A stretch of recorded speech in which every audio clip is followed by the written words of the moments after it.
គេប៉ាន់ប្រមាណថានៅលើពិភពលោកយើងនេះមានប្រជាជនជាង 2000 លាននាក់រស់នៅដោយគ្មានបង្គន់អនាម័យប្រើប្រាស់ជាពិសេសនៅតាមបណ្ដាប្រទេសក្រីក្រកំពុងអភិវឌ្ឍន៍ហើយនៅក្នុងចំណោមស្ត្រី3នាក់មានម្នាក់គ្មានលទ្ធភាពទៅបន្ទោបងនៅក្នុងបង្គន់ស្អាតត្រឹមត្រូវស្ថានភាពបែបនេះអាចបង្កគ្រោះថ្នាក់ដល់សុខភាពតើអ្វីទៅជាដំបូន្មាននៅក្នុងវិស័យនេះតើរបៀបបត់ជើងមួយណាដែលសមស្របបំផុតទៅនឹងក្បួនអនាម័យអ្វីទៅជាមូលហេតុនិងជាដំណោះស្រាយនៃការទល់លាមកទាំងនេះគឺជាអ្វីដែលអស់លោកអ្នកនាងអាចជ្រាបបានតាមរយៈបទអន្តរាគមន៍របស់លោកសាស្ត្រាចារ្យអាម៉ារ៉េនកូដែលទើបចេញសៀវភៅមួយមានចំណងជើងថារោគានៃបង្គន់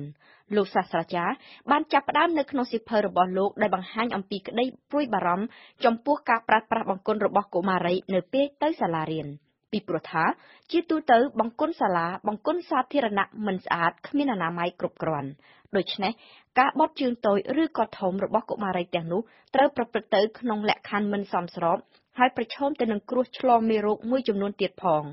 ទៅបត់ជើងដែលមិនហ៊ានអង្គុយឲ្យស្រួលបួលមិនអង្គុយឲ្យត្រូវទំនងអាចនឹងបង្កជាវិបត្តិទឹកនោមទៅថ្ងៃអនាគតវិបត្តិទឹកនោមគឺការបញ្ចេញទឹកនោមមិនត្រឹមត្រូវមិនអស់ពីផ្លោកបើដូចក្នុងករណីដែលយើងនិយាយអំពីកុមារីនេះអេរយាប័តមិនទំនងនៅក្នុងការបត់ជើងតូចនេះអាចនឹងធ្វើឲ្យដំណើរការបញ្ចេញទឹកនោមមានសភាពរអាក់រអួលបត់ជើងតូចឬក៏បត់ជើងធំត្រឹមត្រូវគឺបញ្ចេញទឹកនោមអស់រលីងពីផ្លោកដោយមិនប្រឹងដោយមិនបង្ខំត្រូវបង្ហូរតាមសម្រួលរហូតទាល់តែអស់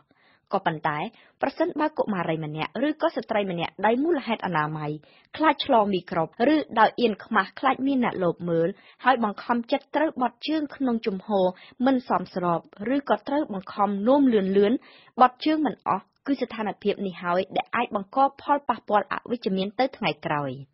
ការបញ្ចេញទឹកនោមមិនតាមសម្រួលមិនអស់ពីផ្លោកអាចនឹងបង្ករោគាឡើងហើយទម្លាប់យូរទៅអាចនឹងកាន់តែធ្ងន់ធ្ងរខ្លាំងឡើងដូចជាមានបញ្ហាផ្លោកនោមឬក៏រហូតដល់ប្រព័ន្ធតម្រងនោមទៀតផងដែលហេតុថាពេលខ្លះកុមារីត្រូវឪពុកម្ដាយណែនាំឲ្យចេះប្រឹងទប់និងមិនទៅបង្គន់កក្រិចឬក៏ពេលខ្លះដើម្បីបង្ការបង្ខំកូនឲ្យទៅបត់ជើងទុកជាមុនតើគំនិតនេះល្អដែរឬក៏យ៉ាងណាយើងស្ដាប់ប្រសាសន៍លោកសាស្ត្រាចារ្យAmarenko Non, c'est une très mauvaise idée. Il faut souscrire aux besoins du ទេមិនល្អទេយើងត្រូវធ្វើតែកាលណាយើងចង់តែប៉ុណ្ណោះបើឈឺនោមត្រូវទៅនោមបើឈឺជុះត្រូវតែទៅជុះក្នុងលក្ខខណ្ឌនិងកន្លែងសមស្របទៅបត់ជើងតូចឬធំដើម្បីការពារកុំឲ្យឈឺកណ្ដាលផ្លូវជាការការពារតាមបែបសង្គមតែប៉ុណ្ណោះក៏ប៉ុន្តែមិនមែនជាការការពារផ្នែកវិទ្យាសាស្ត្រសរីរវិទ្យានោះឡើយបើខំទប់មិនទៅបត់ជើងតូចនោះបន្តិចម្ដងផ្លោកនោមនឹងរីកយាធ្វើឲ្យមានការពិបាកបញ្ចេញទឹកនោមឲ្យអស់ពីផ្លោកទឹកនោមគឺជាសំណល់ដែលត្រូវតែបញ្ចេញចោលប៉ុន្តែបើសល់នៅក្នុងផ្លោកនោមក្រោយពេលបត់ជើងរួច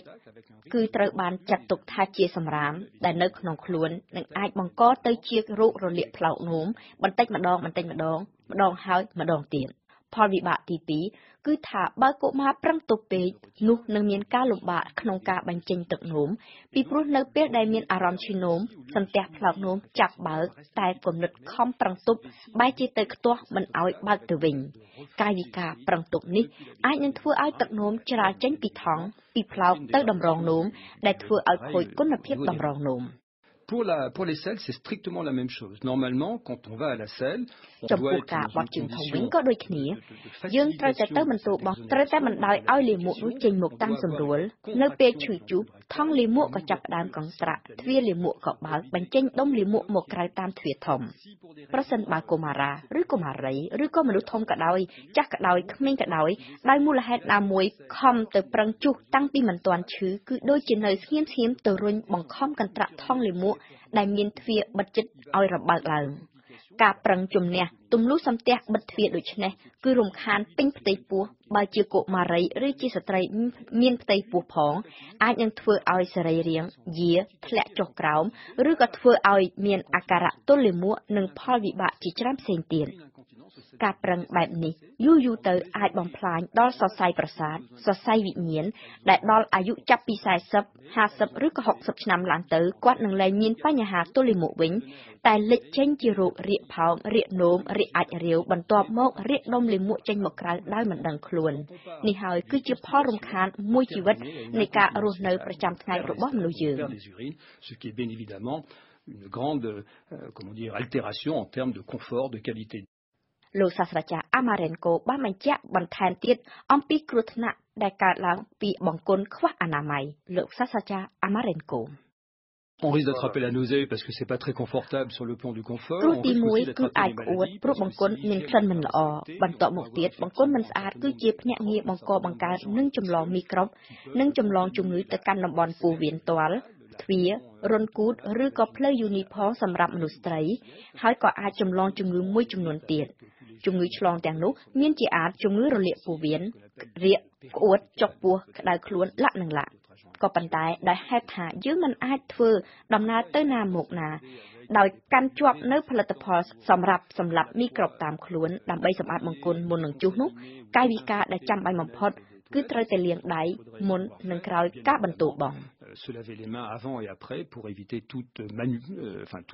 contamination manuelle យើងមិនគួរអត់មិនគួរទប់មិនទៅបង្គន់ពីព្រោះអាចបង្កផលវិបាកទៅថ្ងៃក្រោយ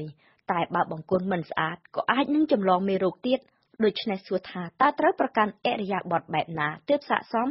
តើការអង្គុយចំកោនខ្លួនដើម្បីកុំឲ្យប៉ះបង្ពាល់កែមបង្គន់ជាការល្អដែរឬយ៉ាងណាគឺជាគំនិតមិនល្អទេ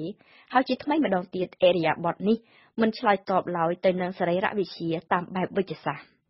អរិយាបថដែលលម្អបំផុតគឺការអង្គុយឲ្យស្រួលកន្ធែកជើងបន្តិចបើជាកុមារីឬក៏ស្ត្រីភេទវិញត្រូវទម្លាក់ខោក្នុងឲ្យផុតពីក្រោមជង្គង់